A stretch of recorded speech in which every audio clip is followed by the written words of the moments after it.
নিজেকে একটি চিঠি। প্রিয় আমি, কেমন আছো তুমি? জীবনের এই দৌড়তে নিজের খোঁজ কবে নিয়েছো তুমি? মনে রেখো, তুমি যথেষ্ট শক্তিশালী। তুমি পারবে, যদি তুমি নিজেকে বিশ্বাস করো। হতাশার অন্ধকার যতই ঘিরে ধরুক, তোমার ভেতরেই লুকিয়ে আছে আলো।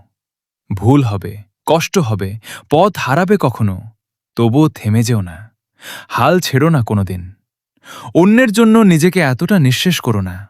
নিজের স্বপ্নগুলোকে অবহেলা করো না। সময় দাও নিজেকে, নিজের ভালোবাসার মানুষ হও। নিজের ছোট ছোট আনন্দগুলোকে ফিরিয়ে আনো।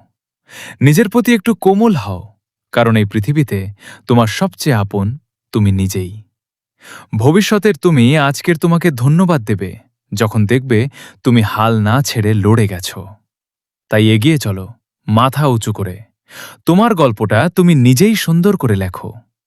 একদিন তুমি গর্ব করে বলবে, হ্যাঁ, আমি পেরেছি, নিজেকে হারাইনি কখনো।